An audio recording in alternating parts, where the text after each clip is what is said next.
Big FC. Big F. Did you see what's it called? Eastbound and Down? No. It was that's on the nickname he gives himself. Kenny Powers. Kenny Powers. Okay. Yeah.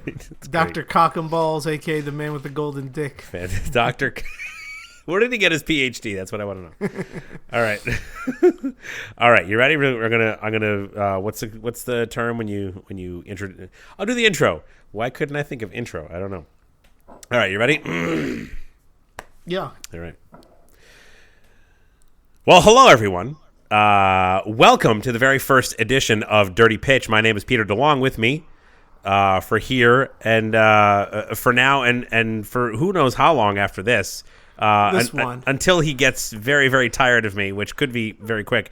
Frank is here with us as well. Last week. Yeah. Come on now. All right, I apologize. Yeah. Hey, thanks. Yeah, welcome to our show, everybody. Thanks so much for tuning in. I'm already cutting Frank off. We're starting at a fever we're in pitch. the same room. It happens when you're sitting in the same room like we are. Yeah, absolutely. So just to give you a quick idea of what you're going to be hearing. Frank and I used to go to college together, and back in the day, we used to sit in dorm rooms, heavily medicate ourselves, and just entertain ourselves by coming up with movie ideas off the top of our heads and talking for what seemed like hours and hours. Probably even more to the people listening to us. What seemed like a very long time, just coming up with movie ideas off the top of our heads, and from what I can remember, it was a very long time. Who knows if it's an accurate memory? They were hilarious. So I thought, wouldn't it be great, since we have recording equipment at our home now, to do this and put it out for the public to enjoy. So here we are. Our show is called Dirty Pitch, and we are going to pitch a movie in a very dirty fashion, very unshined, non-polished way. And we're going to come up with a movie off the top of our heads, and hopefully to everyone's delight as the hilarity ensues throughout. That's pretty much it. Thanks so much for tuning in. Before we get into that, however, I do want to get into something. Today, now, of course, we're going to be releasing this much later down the road as soon as I figure out how to edit this stuff. So who knows how long. Merry Christmas, everyone. Today was record store day, and I went to the record store, and I was very excited about my haul. I was very excited about my entire haul. I got a lot of good records. One in particular, I was very excited to show my friend Frank. Frank has always been a very good Notorious B.I.G. fan. Very big fan for a long time, knows a lot about the man and his history and his discography and whatnot. And I thought, man, this is going to be cool. I'm going to show it to Frank, and he's going to be like, oh, that's so cool. It didn't go well. And I showed him this record, for those who aren't able to watch the video. The Notorious B.I.G. Duets, the final chapter. The final collection from Biggie on red and black swirl vinyl features a bevy of other hip-hop artists, and I thought that this was going to be a home run. Now, may I preface this by saying I have not opened it up and listened to it yet, but I had high hopes. Frank seems to disagree. Why don't you go ahead and tell me why, Frank? Pete, first of all, I want to thank you for reaching out for this podcast after about 16, 17 years of college. After college, it's good to finally hear from you again. And mostly silence. Yes, indeed. Yeah. Yeah, I'm glad we could get together to work on this. You really got me out of a low place for this podcast. I'll be bringing you right back down. Don't worry. That album, is a cash grab. An easy way to tell if it's a cash grab is if it's an other person's album and Snoop Dogg is appearing on it, it's usually a cash grab after Doggy Style or the Dogfather, because Snoop Dogg just appears on anything that they toss his name out to. And I guarantee Snoop Dogg is on a song on that Duets album. So Snoop Dogg is the litmus test for cash grab records. Is that what you're saying? Yes, of dead rappers. Is there a Snoop Dogg track on there? I'm pretty sure there is. I'm looking right now. So there's one track has Diddy, Eminem, and Obi Trice all in one. We've got Big Pun. We've got Bone Thugs and Harmony and Twista. Missy Elliott, Akon and Big G, Scarface. I I hate to tell you, Frank. No, you don't see a Snoop Dogg on Oh, wait, there. hold on. Side B, track number 1, Living the Life, featuring Snoop Dogg, Ludacris, Faith Evans, Sherry Dennis, and Bobby Valentino. Frank, you hit the money on the head there. You know, the problem with that album was it was just all old verses from Notorious B.I.G., not too many like vaulted ones that people hadn't heard before, and then they just, you know, copy and paste some loosey couple tracks from, you know, the people featured on there. No one actually like, you know, got into the studio with Notorious B.I.G. during this album. This was years after his death. Bad Boy hasn't put out a hit since Life After Death, and anything you slap, you know, even to this day that you slap Notorious B.I.G.'s name on, you know, is a quick cash in, I think, for the most part. There was that Netflix documentary recently, you know, sort of the same thing, you know. But I don't want to disparage the man or his legacy as long as it's keeping his family paid and fed, you know. Yes, by easy marks such as myself. Absolutely, yes. I mean, I'm sure that record has passed through so many hands at this point. Is it? You mean it's not been opened yet? No, it's brand new. They just put it out for this edition has been put out for Record Store Day with the designer little right red and white splash. Exactly. I got you. Which okay. is that's where I come in. I say, ooh, different color vinyl. Yes, here's my money. Are you going to open it? I don't know. You've kind of soured me on the idea. I'm gonna have to go on a personal journey to figure this out, Frank. I don't know. Do you have like a streaming music service? I'll be able to listen to it elsewhere. I mean, it's more about the actual, you know, physical record with the pretty colors on it. So get one of the others. Get Life After Death or Ready to Die and listen to those on your record player first. Yeah, but they're all the originals are very hard to find, and they're all in black vinyl. You know, it's the life of a collector, man. I'm a marketing whore. And as a cartridge collector, you know, I have to deal with the same things, man. See that? Yes, indeed. All right, so now that we've got that out of the way, I think it's safe to say that we can jump into. I'm sure this. You'll enjoy your purchase, though. I'm not trying to trash on your purchase itself. I'm just talking about the product and concept of cashing in on the poor man after he's gone with these like lackluster projects. And it is a fair assessment. I will give you that. So I mean, it's logical, it's reasonable, and it's hard to argue. So I'll give you that. But we'll see. I will keep you, and perhaps I'll keep my listeners. Maybe this will be a thing every. I don't know how often we're going to do this, every month, week. Jeez, we'll see. God. Every time I'll mention it and say whether or not how close I came to opening it up or whether I tried to put it on eBay and try and make a buck back off of it. We'll see. So, all right. So with that behind us, I think it's a good. How much did it go for? I don't want. Just curious. I don't want to tell you, Frank. I don't want to tell you. All right. Can I take a guess of the range? All right. It under $40? So hold on a second. So it is a it is a double LP. That's how many grain? 2 record, 180 grams. I think. Grams, not grams. You know what? It doesn't even say that, so that might be wrong. And it also comes with a bonus 7-inch with 2 extra unreleased tracks. So what are the names of the tracks? It doesn't even say. Doesn't say it. Doesn't say.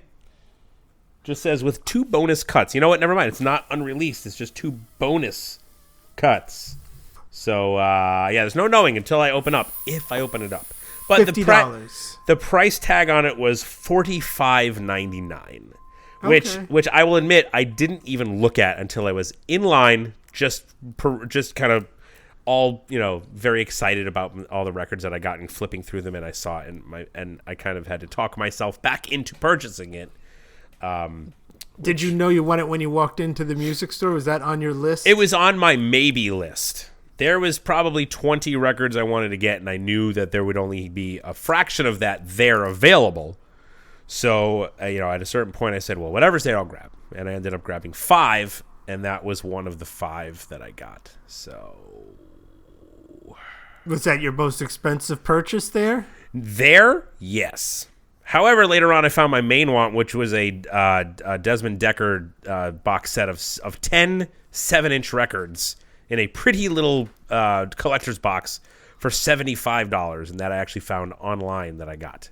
It was an edition of 500, which was the shortest print item on the Record Store Day catalog this year. So I was pretty happy to snag that. You gonna open it? You'll open Yes. that one? Yes, I'm going to open it. I'm going to play it. I'm going to dance like an idiot with my kids in my record room. So that'll be fun. That'll be a lot of fun. Anyway, so let's get to this. The very first edition of Dirty Pitch. I'm Peter DeLong, right here with Frank, and we're going to make up a movie on the spot. The way we're going to do this is we're just going to come up with a basic concept and build from there, just like we used to do. We used to have a stupid idea and say, hey, wouldn't it be funny if blah, blah, blah? And then someone would throw something in. And before we knew it, we were halfway through a movie and just decided that we were going to have to stay there for the rest of the night and finish it. Hopefully it won't take that long tonight because we're seasoned veterans now for on the format, right, Frank? Yeah, we've been doing a lot of practicing ahead of time. Our notes, we got our notes all together. Pete got his notepad out. I got my notepad here. Not the right notepad. Couldn't find it. I got one to suffice. We're going to have to take notes so that later on there's a possibility that we can recap and then come up with a title at the end of the at the end of the callback. Right. So we're going to try to discuss it very little beforehand. And us just starting out, we kind of just wanted to have a structure of what we're doing. So I think we decided on doing what was the concept of genre that you were thinking of, Frank? I guess it would be like a switch up genre, convincing the audience that you're producing one type of, they're going there to see one type of film and then flipping it. Like everything leading up to this film makes it seem like it's one genre. And then you go down, sit there with your sweetheart or your friends, and then 15, 20 minutes in, things get flipped. You're like, wait a second, this is I'm not what I came here to see. But you hope at that point that they've been so pulled in by the mystery of what just happened. Already invested, can't go anywhere now. You just paid it, work with the theaters to make sure that it starts outside of other times of other movies so they can't sneak into other movies even if they wanted to leave. This is going to be an incredible orchestration. For the opening week, because the opening week is the biggest risk when people are going to start posting the spoilers, because the first group that sees it will start posting spoilers on the internet. It's going to be like the new Sixth Sense. I don't think there's been a flip up like this since people got hit with the Sixth Sense. All right, so you're saying that you want to have a movie that's going to be marketed towards Group A. However, it is going to secretly be actually marketed towards Group B, and they won't realize it until a short time into the movie, and at that point, it's too late. So, for at least the first week, and then word of mouth, hopefully, people will go, oh, wow, I got to see this now, and see what happens, because Part B, the B is so good. So, okay, so hopefully later on, Group B will be savvy to the trickery and convince group people from Group A to go with them, thinking that it's for them, and then of course it's going to be something for Group B. So that sounds something like maybe Group A would be a rom-com fan, a girlfriend, full-on romance. Oh, okay, you want full-on romance? All right, full-on romance movie. With a theatrical poster release of something straight off of one of those romance novels of the very, very muscular man holding a woman whose clothes are barely holding on, and behind them is a vineyard and perhaps some doves flying up against a perfect blue sky. So what will it turn into then?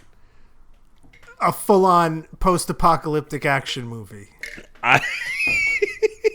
And what we're talking about here is the idea that I'm having here is two different campaigns as well. Like the first month and leading up to the release of the film, it's all romance. This is romance.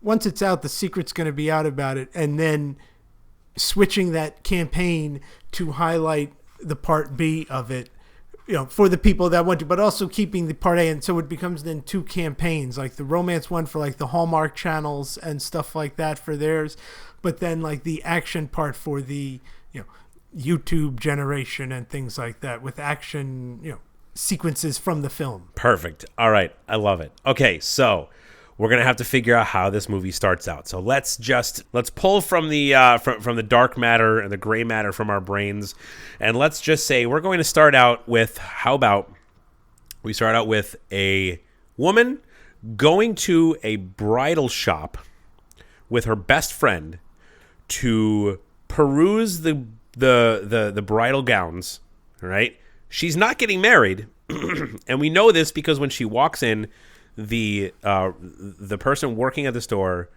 rolls their eyes and then greets her and says, "Welcome back." We realize that this woman just goes there to kind of look at the dresses with her best friend in preparation for that time when she finally finds the man of her dreams. She'll be ready. She'll know the dress that is there. And she's very ready because she always goes back and looks at a specific dress. She'll try on other ones, but she always goes back and checks out a specific dress. And that's the one she'll get if it ever happens. But it's not looking good. And her best friend knows it, but her best friend is her best friend, and she's going to be there for her no matter what. Perhaps she's going through a crisis. I don't know. What do you think, Frank? I think that the wedding store is in a city, a popular, like a major metropolis, because this has to build for the switchover down the road. So it's taking place in a major city, New York, Chicago, wherever they're, the most reasonable filming fees for this, because a lot of money is going to be going into effects when it comes down. This is going to be very effects heavy, some of the stuff that's going to be happening Right, later on. So we got to make sure everything's properly budgeted, because this can't be like a B movie either. Like, to make this whole thing work, it's going to need Huge budget. Record breaking. It doesn't have to be record breaking, but it has to be a significant investment to pull it off at that level of quality. So Gotcha. Her and a friend are at the dress store checking out the dresses. She could be maybe even a planner who's never gotten married, and it could be either a best friend that is now finally getting married, and she's brought her on as a consultant for whatever. Yeah, it's not her dress, but that's the main female lead, is the always a bridesmaid, never the bride. Okay. Of the store. I like her being a wedding planner because this ties into her preparation. So we later learn that not only is she prepping for the dress, she's also prepping for rental places, she's prepping for caterers, she's prepping for DJs and videographers, and this is a thing that a lot of her friends are like, "Oh, come on." But they're like, "All right, well, this we have to kind of play into this. This is what she wants to do." But she is very particular. She doesn't want to be a bridezilla when the time comes, and that's her excuse. That's what she says. "I've dealt with too many bridezillas. I don't want to be that, so that's why I'm doing this." But of course, there's more to it. It's that she's just trying to manifest. Oh, maybe she's one of those girls that has to manifest everything. She goes out when vision she board tracks has like a vision board. She has a vision board. She tracks the full moons and the new moons and whatnot, and she knows what houses the planets are in. And she goes by that, and she sets intentions, and she manifests what she wants in her life. How do you know all about this stuff? Don't ask. All right, so you use a lot of dog whistles that you're really in tune with this stuff, man. Listen, I know a lot. I know some people. We'll just put it like that. All right, so it's character development. We have to come up with character development.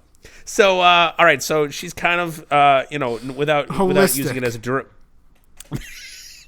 I was about to say, without using a derogatory term, holistic is good. I like it. Holistically trained. Holistic. I don't know how to spell we're taking holistically. And this will actually tie in. It just gave me an idea, and this will tie into possibly a movie title for it.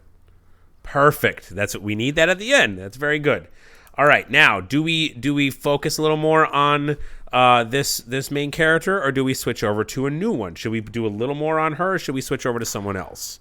Because I'll be honest, I would like her to obviously meet someone who it seems like it's going to be her Mr. Right before everything turns to shit. Yes. Well, here's what I've. Unless you had a different idea. Let's see. Let me see what I got here for. So it starts with at the bridal shop, credits are rolling in the corner as she walks in. The bell rings as the door opens to the bridal shop, like that. Ding.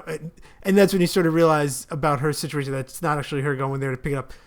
Cuts into a montage of the planning that we've talked about, the bookings of the different appointments, the life of the wedding planner, the full day going through in the hustle and bustle of the city. ending with like that sequence where she's walking into her apartment and undoes the hair thing where it's the hair comes out and stuff, you know what I mean? And All right. sits down and starts tuning in and watching TV, but not really paying attention to it because she starts surfing on her phone with some dating sites. Right. Okay. Now what is she doing about dinner? Did she bring home some takeout? Did she microwave something? Did she have something that she pulled out of the fridge that she's eating cold? Like how do you want her to be? Is she kind of depressed and kind of very nice floating house, through? very like upscale, has it all in the realm of possessions and status, but missing that one thing. One thing in life. That's great. Yeah. That's great. And so the food's there, everything's in the fridge, all prepped, very almost OCD. Prep levels. Okay. Yep. She's a wedding planner. She's a planner. That's what she does for a living, and it's going to bleed out into the rest of her life. Perfect. All right.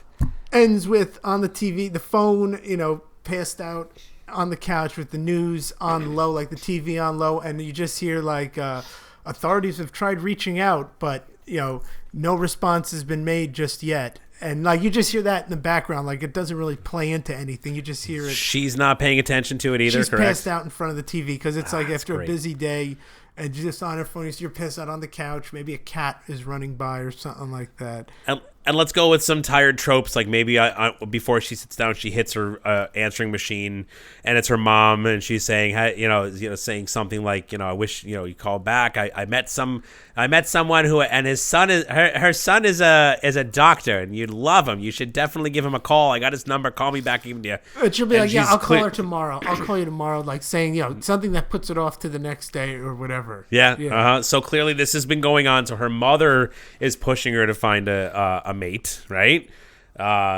Society is pushing her to find a mate because her career is based on people finding love and going through the whole structured relationship thing. Okay, and then she passes out. We're hearing this stuff on the news. She doesn't hear it. Yeah, and you just hear like a static, like tried to reach out, but there is no response given, and we'll be monitoring for we'll be updating you in the morning. Just like side news, like it's just like what don't could even it be? hear. Yeah, what could it be? Fade out. Yes. All right. Next day, awesome. Starts up with a well-to-do gentleman putting on a suit, getting ready to go out. This is a post-pandemic, possibly world where the pandemic never existed. Everyone's going to the office and stuff. Okay. Still. All right. You see him. Also, I'd like to add in that before we see this guy, maybe it's the next morning. It's the sun is shining, the streets are busy, and she comes out of her front door onto the street, kind of takes a deep breath and pulls her shift together and takes a step forward to what we believe is whatever her normal day is, and then behind her walks this man, and the camera follows him instead. Not and perhaps yet. that's our introduction. Not yet. Oh, Not yet. Okay. No, we got a little world building here. So right. First scene is building up her character, whatever the name. We don't have a name yet. Second is this dude who will be the male lead will be getting ready to go. Goes to the office. You see that he's working at some dead-end office job, not telemarketing, but has like the headset thing, and always working, but it's like a desk job. Is it a particular desk job? Is he talking to? Is he IT? Maybe is he IT, or is he customer service? Does he help with problems around the office? Who's he talking to? TBD of what the office job is, but it is desk related. It has a headset. That part could be fair, but the same as in Disenfranchised, has a lot of the trappings of a successful life, minus that always have one key piece, right? Office banter. Seems like it might be a perfect fit. The viewers immediately say, "Oh, I hope these two characters get together." All right, keep going. The comedic second actor, the best friend of the office, stops by and goes, "Hey, you want to go out and grab some drinks or something later on?" And main actor's like, yeah, let's go. Have a bit out. Starting to act, but that you could tell the guy doesn't want to go out, but like is just going for the sake of going through the motions, and decides to go out that night with a friend. At that point, it cuts back to the woman who is now in the middle of her job, getting a call from her client, her friend who's getting married, saying that she got held up at cake tasting or something like that they have to do when you're planning a wedding.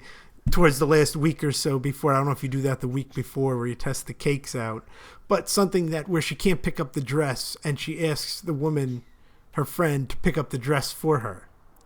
Oh, look at that. Look at that. Moving right along. Perfect. All right. Okay. So does she go straight over at that point, or is there do we see more development before that? She's going out to the, what's it called, bridal store. And you see, as she's going out to the bridal store, she walks in, the camera pans over to the left, and it's the bar as the other group are walking into the bar from work, the people from work. They're going in as she's walking in. They're sitting in there for a bit. I don't know how we could kill time where someone would be at a wedding store for that long while some people are at a bar next door, because I want to time it to... I could totally fill that in for you. Yeah. She gets there. The people say, "I'm so sorry. We're having a hard time with another customer. We'll be right with you as soon as possible." And there's a bridezilla, and we're reminded of the person that this woman says that she does not want to be, and you see it in her face, you see it in her eyes. She doesn't want to be this person. We see just a ridiculous, maybe it could be some sort of well-known comedian playing the part of a bridezilla and just complaining about everything and being mad, and maybe a mother figure could be there with her, kind of backing her up and egging her on and making it go. And that could be the delay that keeps her there for too long. Yes, because what will happen is the bridezilla there has a blowout about the dress, and she's like, "Tomorrow is my day," and making sure to mention, like, "Tomorrow is my day that's going to be about me. You guys are ruining it," blah, blah, blah, building up everything about how tomorrow is, like, all about her, etc., etc. She finally leaves. It's about 2 hours later, and they're like, "All right, we're so sorry for you waiting." She's like, "Oh, my phone's almost dead." Gets the wedding dress. As she's about to get the wedding dress, it cuts over to the bar where they, it has a recap of what they've been doing there the whole time. Next door, the guy goes, all of a sudden gets the alert on his app that rain is expected. And he's like, crap, I don't have an umbrella. Hails the Uber or whatever car sharing service we get as a sponsor for the movie. Hails it, and then it cuts over back to the bridal store next door. This is, I guess it is maybe a rom-com where she's looking out and see it raining. She's trying to get an Uber, and as she hits the confirm button, her phone dies, battery, because she's been surfing. So she doesn't know if it was hers or not. So finally, okay. the car, she's not sure. She's not sure if it went through or not. Okay. Yes. Yep. So finally, the car pulls up. The guy gets out of the bar. He says later to his friends, and as he's getting in, she comes out with the wedding dress as the rain's pouring down. She's like, "No, this is mine." He's like, "I just called it too." He's like, "Let's check the license plates." And or check the ID, because she shows her phone's broke. So he looks, he's like, this is mine. And she like, "I guess it didn't go," and starts like flipping out, crying. He's like, "Look, come on in, we'll share this car. We'll go to 2 destinations." Perfect. Excellent. They hit it off in the car ride, where at first he thinks that she's getting married and picking up this wedding dress, but she has to then explain her single status.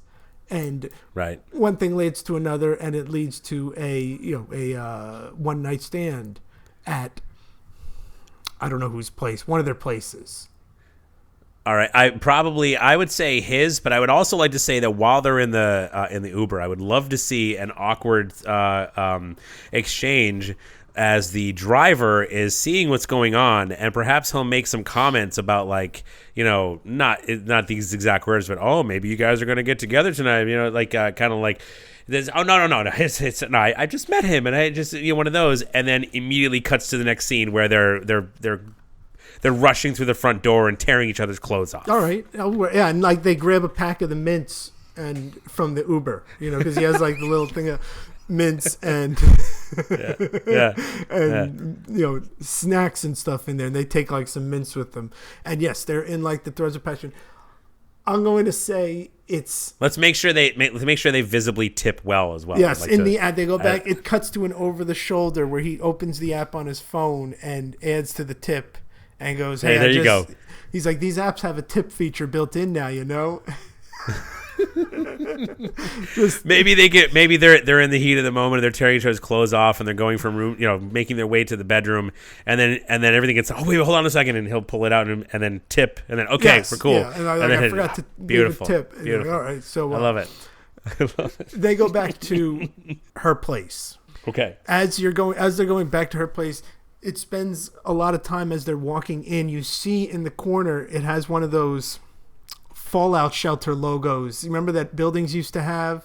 Sure, yeah. You see that just in the corner, but like it's just part of as they walk in. No big deal.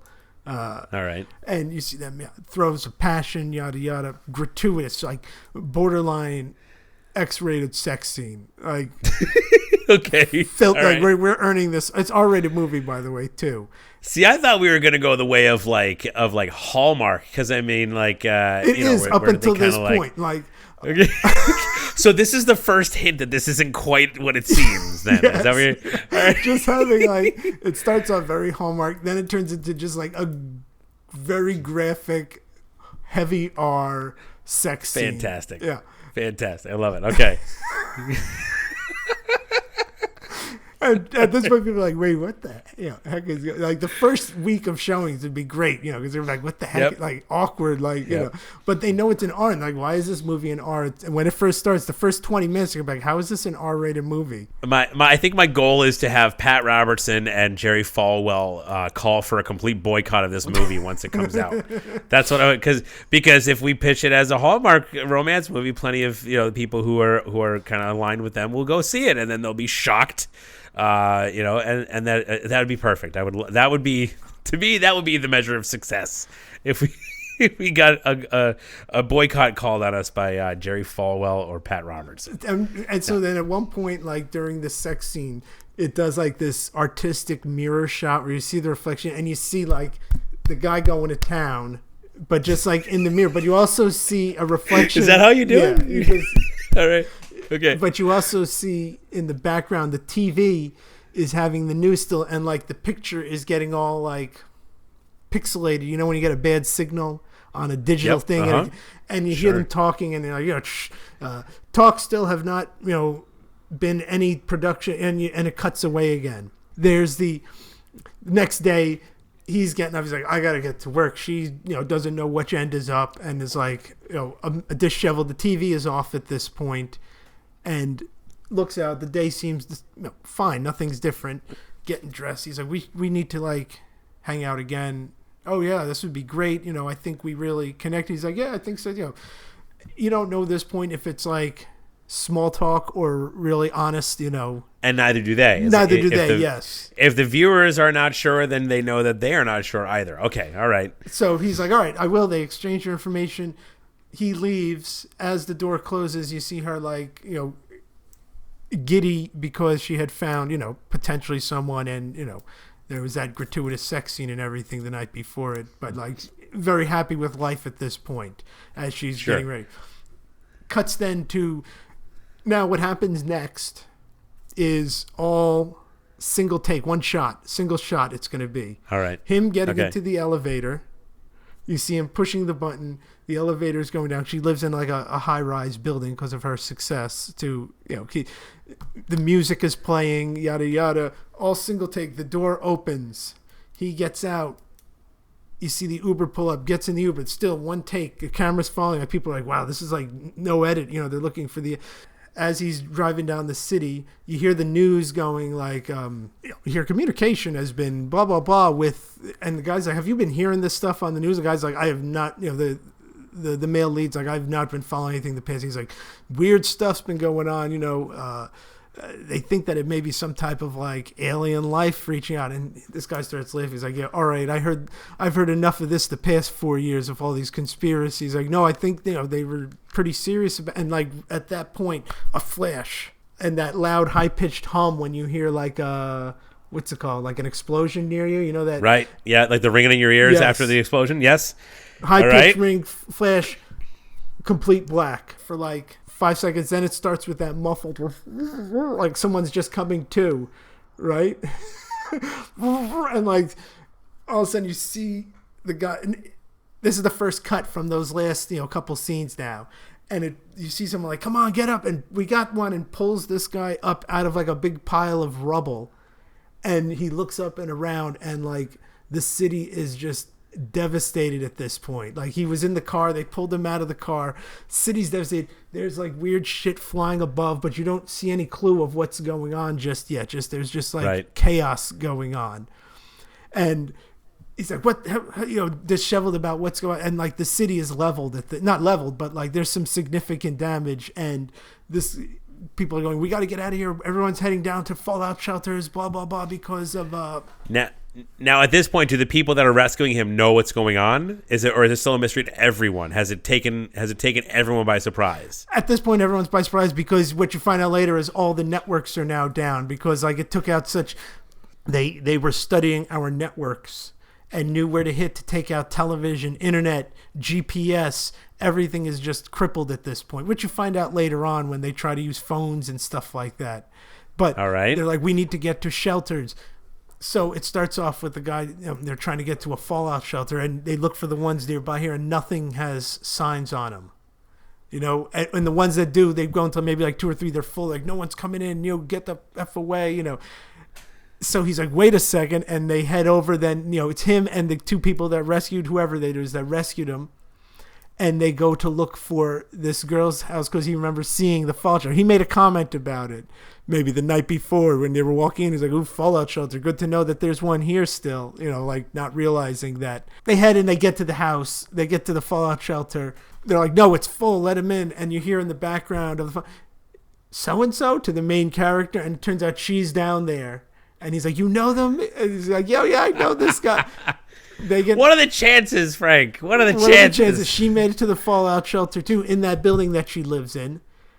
They let this guy in and the 2 in, and all of a sudden, this is where it fully turns into an action movie. They realize what's going on, what's at stake. So now the viewers are fully aware of the complete 180 of genres now.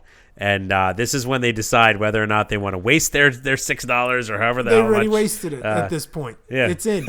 They paid for the movie. Like, you're there. Or was it a good investment? What is it? Was it an unknown investment? So they've now paid for the movie at this point, and it's now a full-blown action movie where the government steps in, but since they were caught by surprise, there's no like weaponry available yet or anything. So it's these 2, almost I guess like I didn't see A Quiet Place, but from the commercials it sort of looks like that, trying to get from point A to point B and survive with it in the post-apocalypse.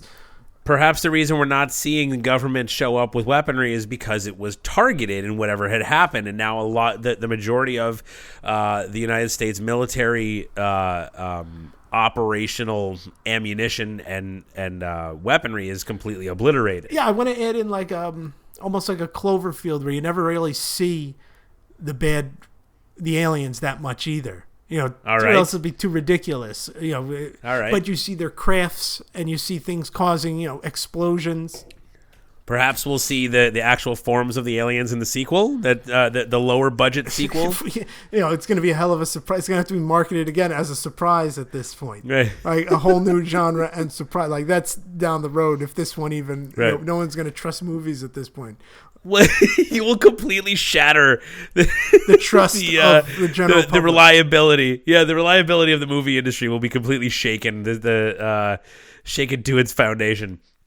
Perhaps we can start it off with it's an alien movie, and then halfway through it turns into a Hamilton style musical. I mean, it's that we can. There's plenty of avenues we can take. Regardless, let's head back to the it's like this whole cinematic universe of its own. That's what I've like pretty much worked up to, is that they now have to go from this bomb shelter together, him, her, maybe the 2 people that rescued him, whoever else along the way, and they all start, dying and having to work together to make it to, they somehow find out about like a survival encampment or someplace off the grid that isn't totally wiped out or has a fighting chance to survive, like a bigger bunker, almost like Independence Day, where they all get down to Area 51 or something along those lines. Yes. And it becomes that journey from there, because at this point, GPS is out, electricity's out, everything else. So it's like the gas that you have, the weapons that you can find, people start going crazy too. So it's almost a mix of like, not only the aliens a threat, or what's above is a threat, but also like people trying to survive become a threat as well. All right, so let's talk about where they go then. Now that they're at at the bunker. Nobody wants to go anywhere because they're too afraid. Yet our main female lead and our main male lead get together and decide that there's no use in staying put. They're just going to be sitting ducks. They need to find a place to go, and they need to go to there. Or they hear something like a signal somehow. Okay. The last thing sent out is an emergency, one of those annoying things you'd get on your phone, one of those alerts. And after that, everything goes silent, and they don't know, should we go there? Is it still there? That's the last message that goes out. All right, so they decide that they're being held there by a very a skeleton crew of military personnel who are operating from a questionable source. Maybe plenty of the higher up personnel in the government and the military have been eliminated, and the person who's in charge is someone way down the line who isn't qualified, and he's very nervous, but he just wants to stay there because he's too afraid to make a move. So he tells everyone to stay put. So they've got to sneak out of that encampment past this guy so that they can begin their journey. And while they're doing it, they also come across the bridezilla, who is in the bridal shop for 2 hours, causing the delay for the main. Let's name the main missing character. her legs, and just going, "This was my day." Hold on, no. She has to come with them. They need a team they need a cast of ridiculousness to come with them on this journy. So so let's keep her legs on for now. She and her best friend who were there in the bridal shop causing a stir are there. The mother figure was coincidentally killed in the blast, so she's not there anymore. But she's not worried about that. She's just pissed off that this was her. She's getting ready, and now what's going to happen about my marriage? So, but how do they run back into the bridezilla? Because this was at the wedding place, and they all went their separate ways. Would they run into them on their trip, on their journey? But no. So it was coincidental that they met each other. That the two main characters met each other there. You could say that they coincidentally met anybody there. So if we're going with if we're going with the whole idea of stereotypical tropes from a rom-com, which I kind of felt like it would be funny if we made it a rom-com in the beginning, but it was just cliche after cliche of rom-com stuff, and that would make it all the sweeter when it made that flip. So it could just be they just randomly were in the same spot. Or perhaps maybe when they were sneaking out, they were just kind of around. Maybe if they had to sneak through an alley, they were also in an alley looking for something or someone. Perhaps that's where the mother figure died, in the alley. She succumbed to her injuries, and still, they put her down and leaned her up against the wall. But still, the bridezilla was, pissed that it was, her day coming up, and this is she wasn't even. Well, she was old anyway, and she was gonna go. Paint her as a real dick, like just a total sociopath. On their way out, for whatever reason, they all realize that they want to, she hears about the signal that they're going after. So she's like, well, I'm coming with you because I'm not staying here with these assholes and my dead mother or whoever it is. So they join along. And perhaps once they get out of the perimeter of that encampment, perhaps they come across, I don't know, maybe an Uber driver, maybe somebody from the office, or perhaps someone from the bridal shop, or perhaps from a coffee shop that they, a barista that was in the background when the main male character was getting a coffee. Someone that we had kind of seen a little bit before, and they join along. So let's flesh out who that. So we've got the main female. Do you want to have her best friend with her or no? No. Okay, we got the main male. Do you want to have his friend from the bar with him or no? He runs into him later on, but then the guy dies. Okay, perfect. I want this second half to be as gritty and depressing a space action movie as possible, where people don't know. A gritty, depressing space action rom-com. Yes. Where at one point, just the depravity that you see of people trying to survive, but also this risk of these aliens, with it leading at some point to like some type of full-on sci-fi encounter, like a build-up All right, to well, the aliens at the. But we get over there at that point when we get to all that right. point. So with that in mind, let's not get too dark because we still want to keep it a little bit lighthearted to kind of keep the romance going throughout, and also this was a statement that romance is dead. I was doing this as a statement, art statement about the death of romance.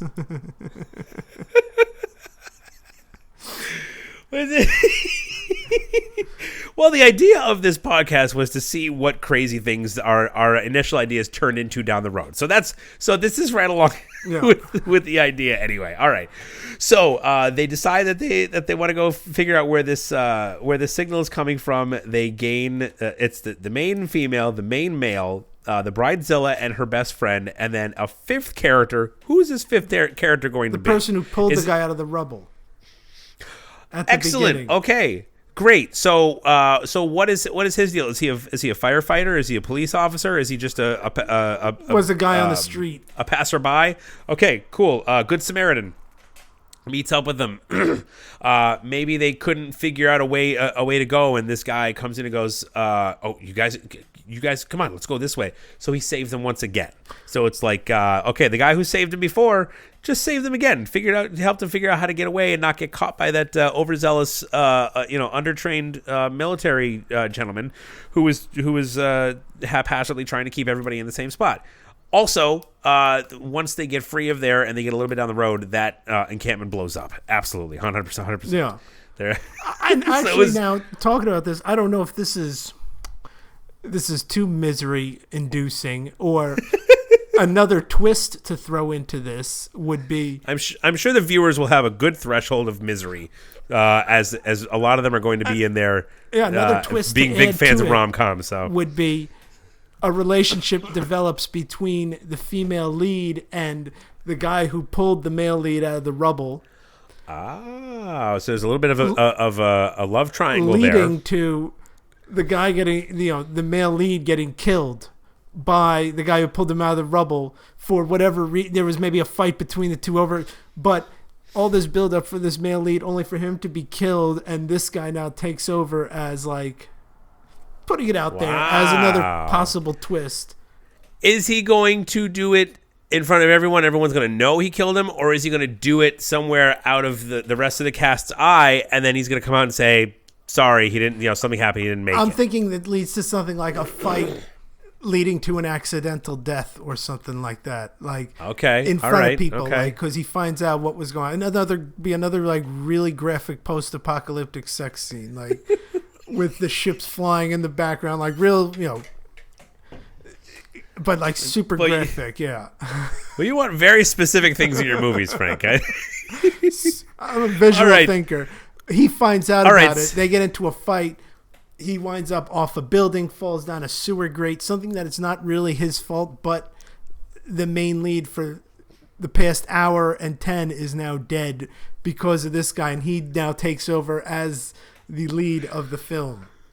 All right, so that's going to happen relatively quick then? Is that like we're going to once the group is together, they start taking off? No, they start their journey. This is after they get to like wherever this beacon leads them to. Okay, all right. So along the way, they're going to encounter maybe other groups of survivors, maybe like drones that are alien presence that are kind of like monitoring and making sure there's nobody else, so they have to kind of hide from them or whatever. Perhaps they come across some survivors and they're trying to hide from them as well, and the survivors aren't quiet and the survivors get taken out, or there's plenty of opportunity for the aliens to kill these people, but they never do for some reason. So like all this time while they're surviving and dodging the real risk are the other humans, and the aliens, they're like, why aren't they not killing us? Because like someone at one point is like, I can't take this anymore, and he goes out where there's a whole bunch of alien activity. He's like, like Predator. Here I am. Kill me. Do it now. Do it now. Yeah. And the alien just looks and does the scan thing where it has the laser going across them, one of those scans, right. and just flies away. And they start realizing, okay. like, wait a second, why aren't they killing us? Why are they only destroying our cities and everything like that?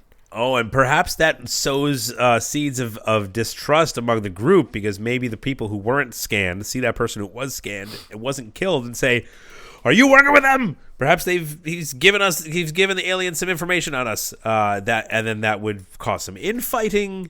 That we always see in these post-apocalyptic things where we realize the true monsters and threats are us, the people. Right, exactly. So, with that said, perhaps at some point the groups kind of quarrel. Would you want the groups to quarrel and go their separate ways, or have a fight to the death?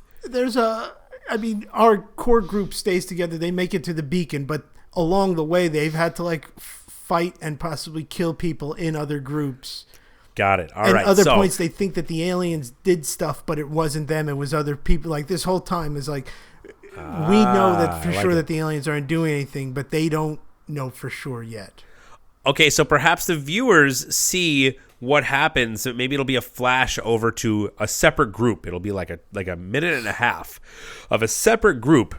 And whatever happens when they start arguing, this horrible thing happens, and then whatever is left, if someone was murdered or killed or brutally beaten, or something sacred was destroyed, it's left behind, and everything was kind of like bright color, and then it sees whatever the aftermath was, whether it be bodies or destroyed property, and everything kind of goes dark to like the current tone of what's going on. And then our main group walks by, sees it, and then talks about how they believe that it was the aliens, but we, the viewers, know that it was this other group of people that were acting shitty. So this whole time they're developing an opinion of these aliens and a narrative, believing that specific things about them, but the whole time it was not them. Okay, all right. So now that we've got that's a hot little item to drive this. I don't know how this is going to fit into a podcast. This is a heck of a lot of editing. No editing. It's all nope. What are we at? What are we at? 145 minutes right now? Okay, I don't even know. All right, so now that we've gotten that far, we're arriving at our destination. There's a place that put out a signal that went out, and now we have arrived. Is it what we thought it would be, Frank? It's empty. It's a complete empty field. Is it destroyed? Just empty, and people are looking around, and this is the coordinates, right? And they had to, at this point, they're using like a compass and a map because GPS and everything is gone. So they no, this is it, because they're then doubting, like, did we read this map? It was a map they got from like a rest stop, a Rand McNally type map. And then did we not read this right? Is this the field, what the heck's going on? And, yeah, I don't know at that point. It's the empty field. Okay, all right. So let me jump in on this. All right, so the field is empty. However, there is a beacon, a destroyed beacon in the middle of it that they find. And as they reach that beacon and they look around and it's a completely empty field, they realize that someone lured them there. It was a ruse, but what was the reason? Suddenly, a bright flash of light happens, and we see just a light come down, kind of a flying light, and it's somehow just explained that this is kind of like a messenger from the aliens saying, we sent this out, you guys are killing each other. There's only one way, everything is about to go down. This is just the start. The missiles are about to be in the air. We came to save as many of you as we could. We already have a ton of them up on the rescue ships. You're the next ones. I need you to come with us. So, in my mind, the destruction was perhaps warring countries deciding to hit the nukes on each other at the same time. And the conspiracy theorists, they're, in the beginning, he said, I think it might be aliens or whatever. The news recordings that we hear in the beginning never say exactly what's going on. They're talking about negotiations, and they're talking about hoping to de-escalate, which obviously never happens. But now we're talking about another switcheroo here. The whole movie is based on a switcheroo of genres, but now we're about to switch it up on what the viewers thought was actually happening. Wasn't happening at all. It turns out that the aliens are here to save us. Some sort of beings. We don't know what they look like. It could even be other humans that were found a way off Earth years ago and have been monitoring. Or perhaps someone in the government that had extra technology and decided, okay, I gotta save as many people. I see what's going down. I only have a limited amount of time. We have to save as many people as we can. While they're in that field, in this light, which is a messenger beacon, someone else from somewhere else is actually creating this thing. It's almost like a walkie-talkie. He said, "You got to come with us. Go forward. Here's where you got to go. Get on the ship." And immediately, someone in the group is like, "No. Hell no! This is bullshit.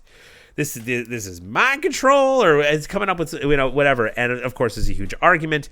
Now, is this the point where the two main the Good Samaritan and the main male can have their fight, perhaps, or did that already happen? So the ship offers to take everyone to safety, and it becomes then. The group is splintered on who wants to go aboard the ship and who doesn't want to go aboard the ship. Right. Somebody can say, "I've seen Soylent Green. I know what this is leading to. They're going to eat us." And yeah, the girl and the second lead are like, "We want to go. We're going to stay here. We don't want to go on the ship. We think we can avoid all this. I don't trust you." And the main lead's like, "No, we got to get on the ship and get out of here." They're showing this map, what's going to be happening, what's happening now, and it leads to one thing leads to another, and it turns into like, well, you're two of you are only staying just because you're checking blah blah blah. He reveals what's happening, and that leads to that fight where, sure enough, the guy gets killed, and they still then decide the group doesn't then want those two on the ship with them because they failed the test by killing that guy. Aha. See that? When they finally get there, they say, "No, you know what? We were hoping you guys were different, but it turns out you did just what these guys that dropped the bombs have been doing. So, sorry." Now, is this the end? Is this where we're ending it? No. Is this super depressing? Okay, all right. No, this isn't what happens. So what happens then at this point is, as they're getting on the ship, it turns into more of, I guess, back to the action where, of course, it's alien tech, but the gates lower slowly from the top. So these two make a run for the gate as it's starting to close for the alien ship, and they run and slide underneath right as it closes. But at this point, everyone else is inside the ship, and it takes off, and they don't realize that they had snuck on, that they're now, what's it called? Castaways? Is that the word? Yeah, castaways. Stowaways, yeah. Stowaways on the ship. They're in the ducts of the ship, this new lead and this girl, crawling around, trying not to get detected. And they look and find the group that was just there. They see down into like a room with all of them standing there. And the aliens at one point hit the button that opens up the airlock and just sucks them into space, closes it, and they go, "All right, let's go down and get a new batch." Holy shit.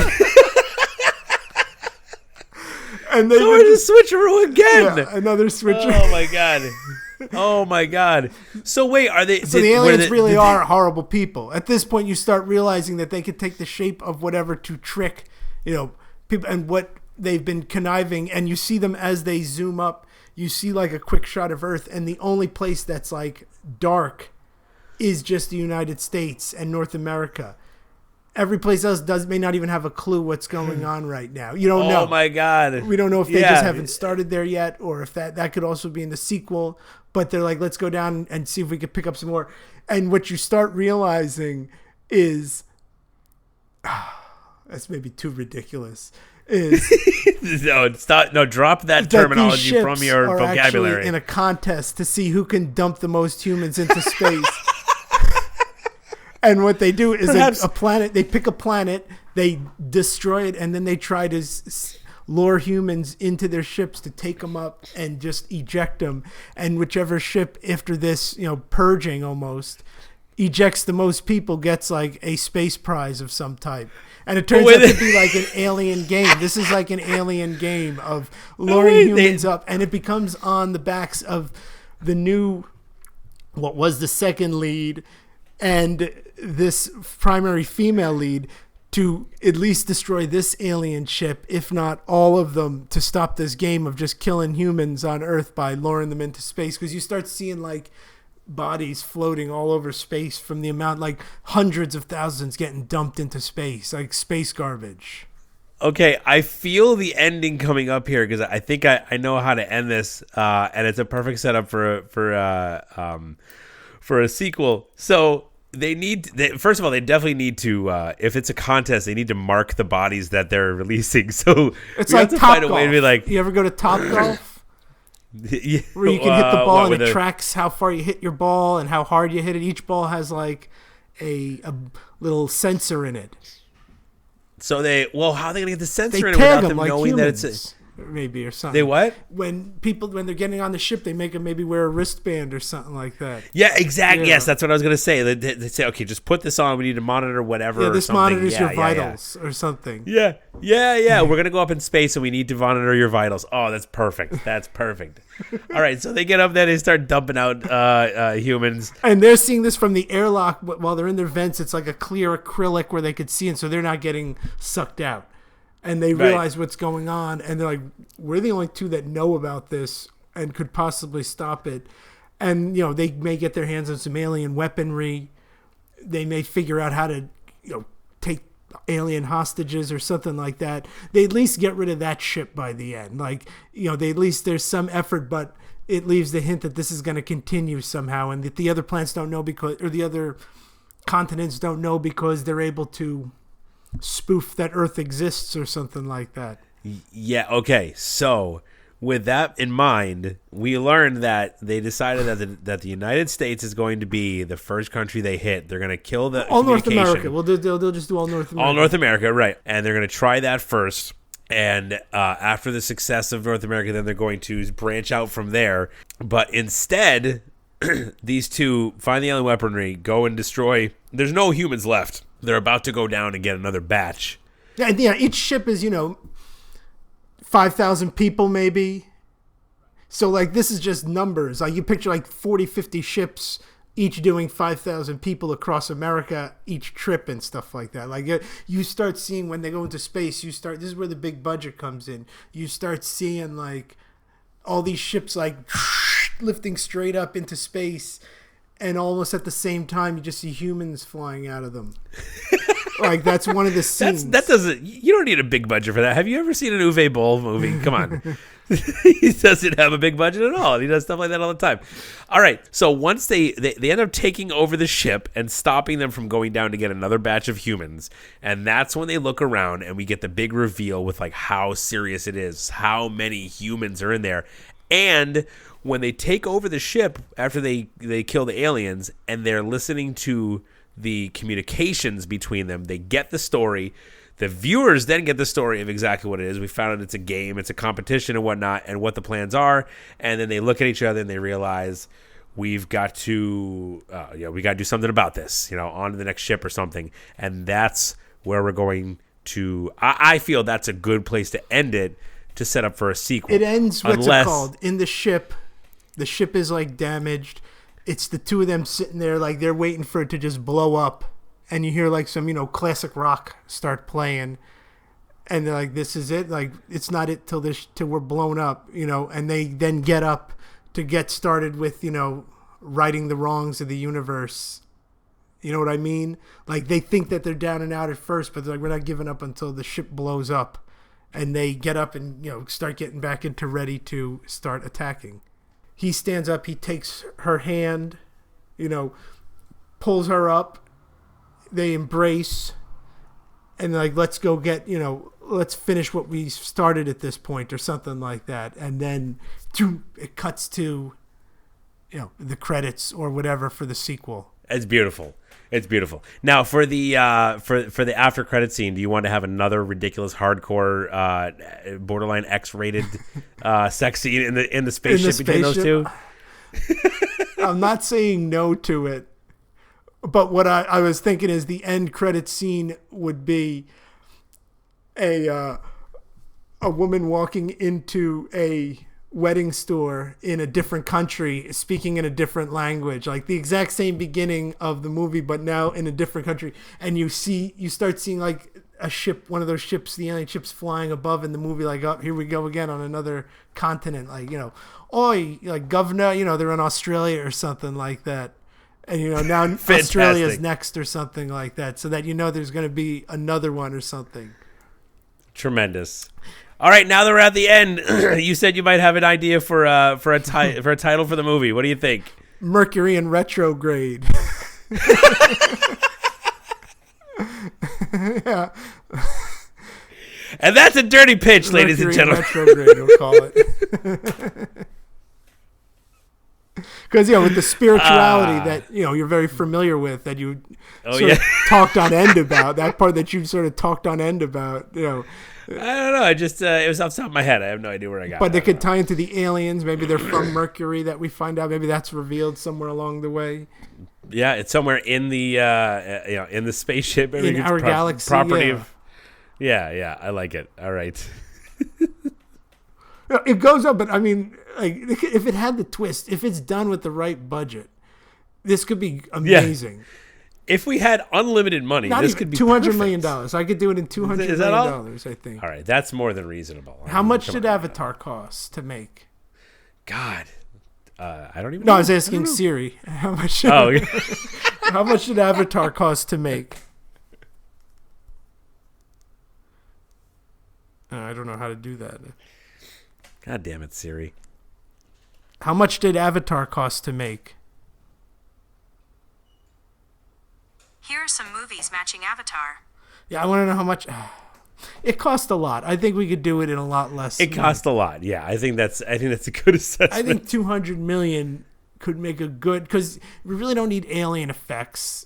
The human stuff has to be realistic. Like, when you see the scope of, like, there has to be a lot of loss in this movie. Like, I want people to leave the theaters like, yeah, they survived, but like millions of people are dead floating in space right now. Like, there's a serious mental health crisis going on in the country right now. Let's throw a little gas on that fire. And let's have the people walking out of the theater questioning their desire to go on after this. Not trusting it. And then that leaves, like, the sequel could be starting as like a country Western type in the Western outback of Australia. It could be, and that could then cut into an action movie or something with a Western gunslinger, something tying into this main cast where, in the grand scheme of things with the cinematic universes, I'd like it to be where they can get into a timeline where this invasion never happened and they can truly then live. These two they would exist throughout the whole series of movies now. Huh. Look at that, where they eventually meet up and they're able to finally live their dream of getting together. After 6 of these movies, 6 or 7 of these movies, they see a machine and they're like, this machine will send you guys into a timeline where this never happened, but you won't know each other.